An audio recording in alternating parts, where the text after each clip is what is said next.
Olá, tudo bem?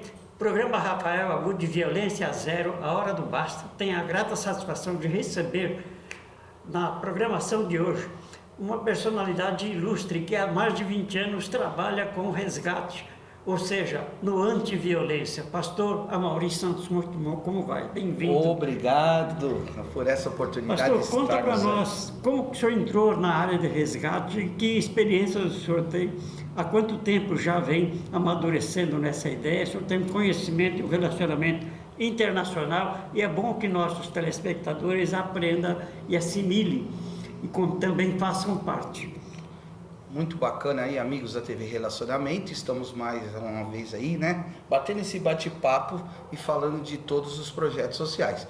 É muito bacana a gente começar a falar isso, meu amigo Rafael, porque isso tem tudo a ver, né, com uma transformação de vida de pessoas. Eu, muito jovem, acabei conhecendo a substância química com 11 anos de idade, né, sim, achando que eu ia usar socialmente, só que a história não foi essa, né. A gente acaba se enveredando no mundo da criminalidade, dos vícios, sim, e etc, para manter o vício. E aí foi uma coisa levando a outra, né?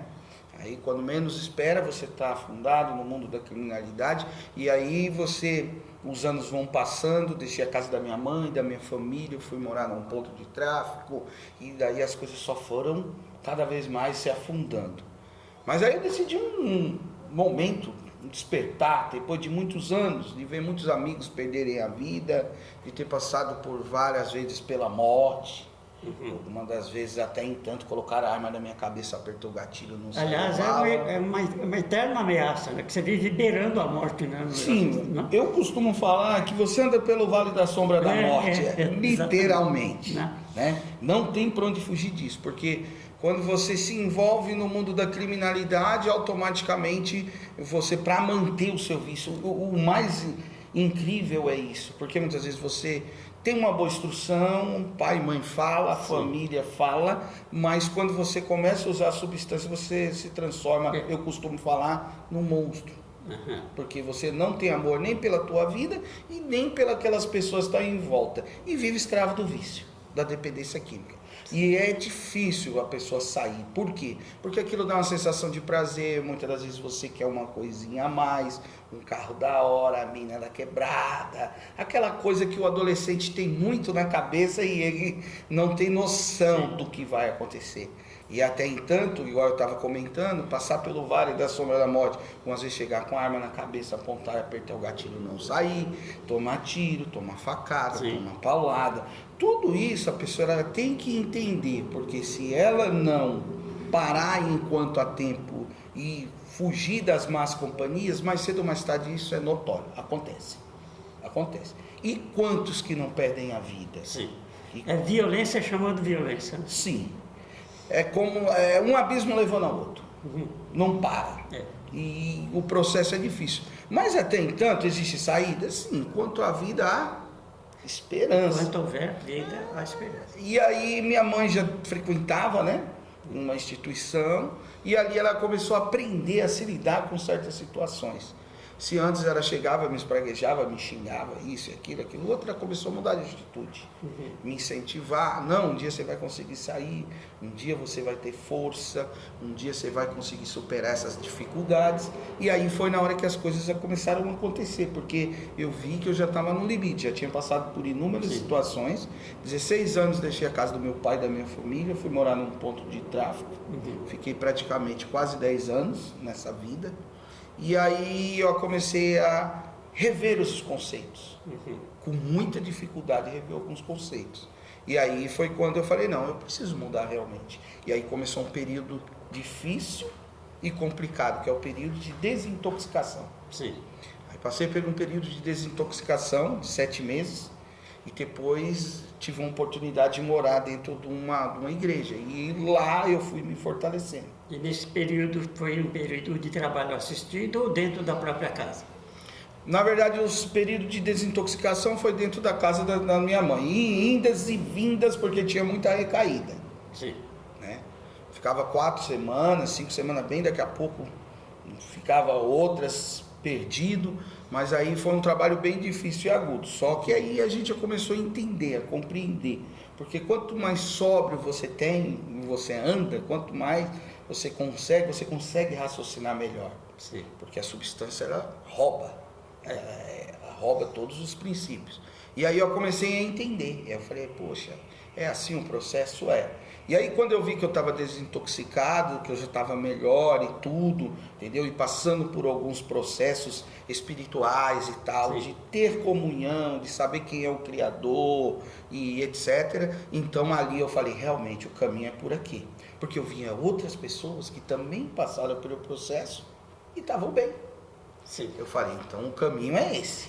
Aliás, eu até tenho um ponto de vista que quem passou por isso e conseguiu se libertar, tem muita força na hora de falar, porque sabe falar a linguagem do outro. Sim, porque tem conteúdo, ele não tem e não o que entra passar, no né? corretivo, entra no amor. Sim, Não é? sim. Que E foi isso que eu achei. Uhum. Eu achei um pastor muito bacana, que já tinha passado pelo processo, e ele falou, não, vamos caminhar junto. E ele ainda chegou a desafiar, hein? Ele falou, olha, se não acontecer nada, eu deixo de pregar e nós vamos viver junto aí no mundão aí, fazendo tudo de errado. Vendendo arma, droga, tudo. Se mudou, se eu mudei, você vai mudar. E ele abraçou minha causa e a gente começou a batalhar por isso. E a coisa foi pegando. Foi pegando. Por quê? Porque eu comecei a sentir vontade de viver uma vida diferenciada. Aí foi quando eu morei na igreja, aí passei pelos processos, aí comecei a ajudar outras pessoas. Sim. Isso foi muito importante, porque quando você é recuperado, você consegue ajudar outras pessoas, né? E aí a gente foi conhecendo um grupo maior de jovens, até tanto me chamavam, vem para os jovens, vem participar, e a gente tinha um grupo bacana de jovens, 80, 100 jovens ali, e a maioria passando por esse processo.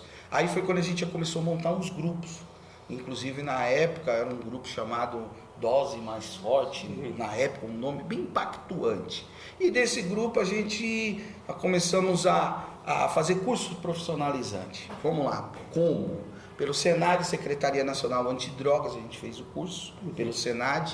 Aí depois nós fizemos o curso pelo DIP, pelo DENAC, Departamento de Narcóticos daqui de São Paulo, que agentes multiplicadores, magnífico o trabalho deles, de prevenção. E aí a gente começou a visitar as escolas, com palestra de prevenção contra as drogas. Que bonito. Né? E em um ano, a gente conseguiu palestrar 2 milhões de alunos nas escolas públicas. Mas por que isso? Porque nós pegamos um grupo de 300 ex-dependentes químicos, capacitamos eles, ensinamos eles a visitar as escolas. E ali a coisa foi pegando. Cada um tem uma história, né? Cada um tem uma história. E o bacana disso tudo, Rafael, que assim, eu não conhecia o ministro na época. O ministro saiu de Brasília para conhecer o projeto da gente, porque começou a ter corpo, a coisa começou a crescer, a coisa ficou bacana. E a gente também não tinha noção, aí me chamaram para o grupo jovem estadual, do estado, onde é que eu fiquei sabendo que só na capital de São Paulo, na época, nós tínhamos 80 mil jovens.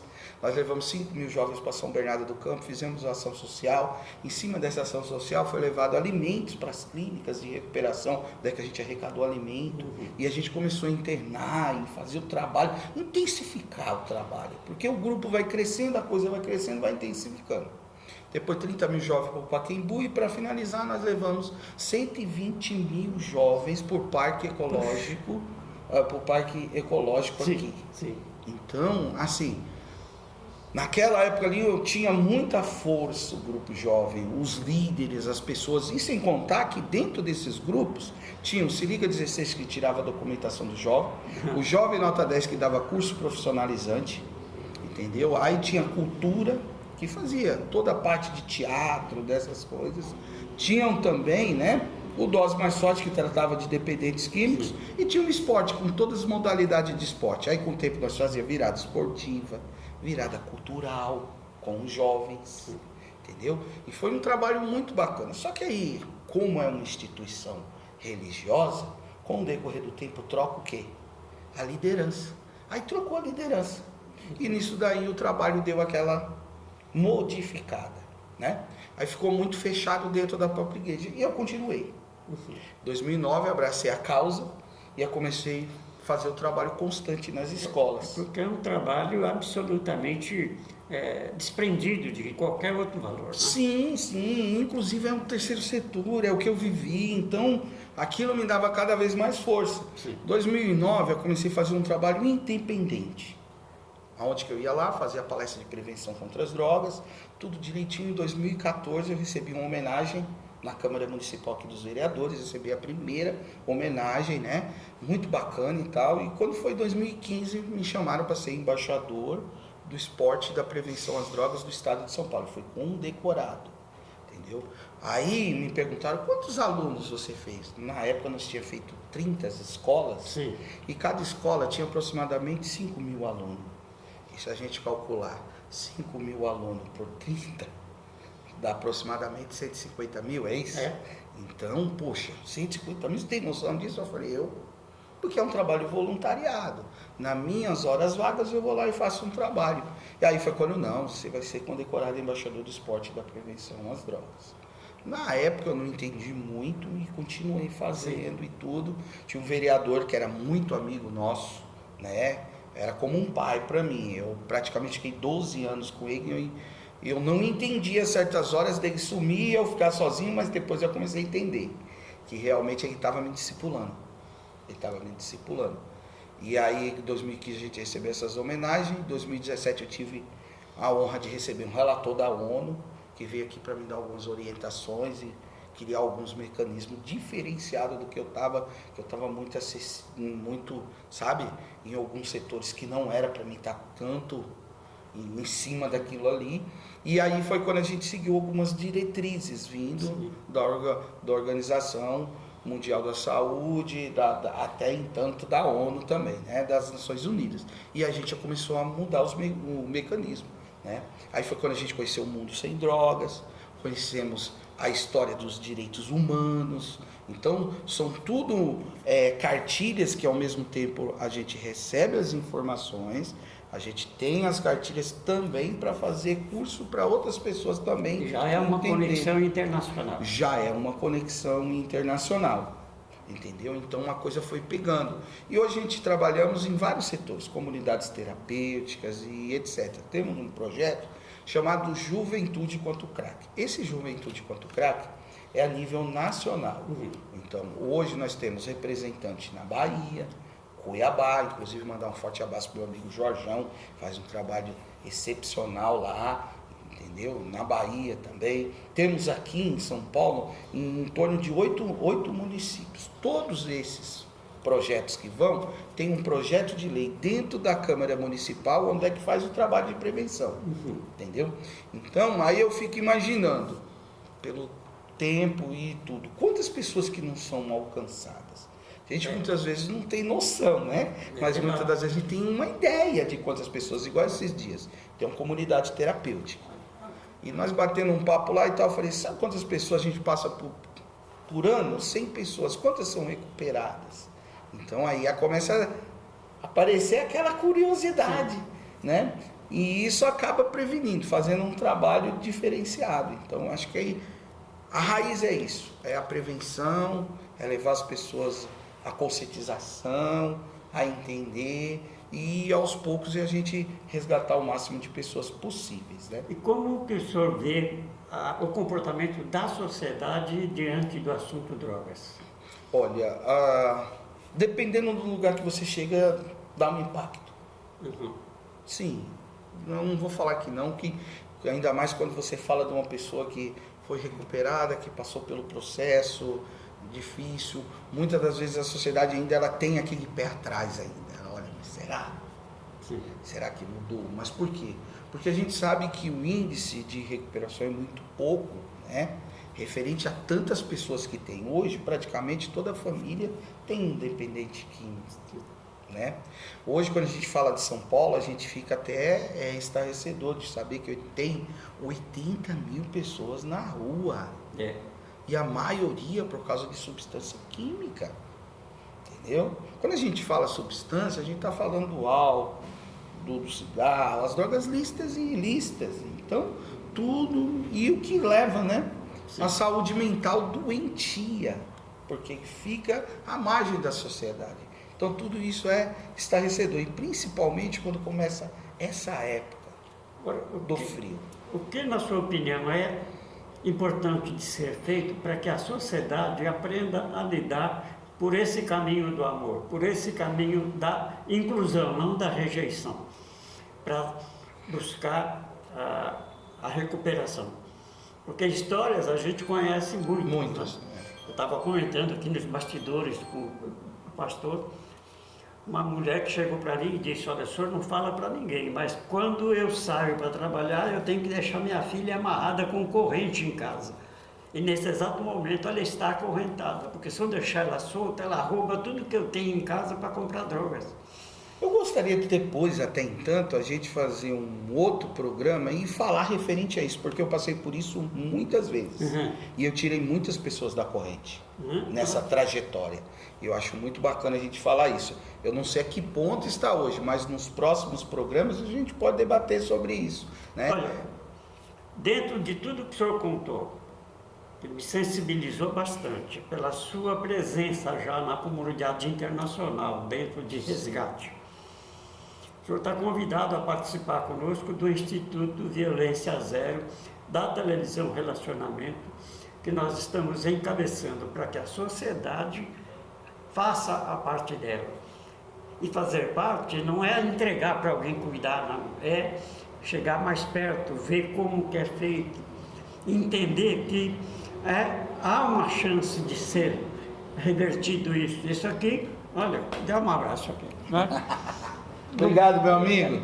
Isso deixa todo mundo, né, com a alma lavada. Fala assim, e eu não estou fazendo nada. Não, para o mundo que eu quero descer. Né?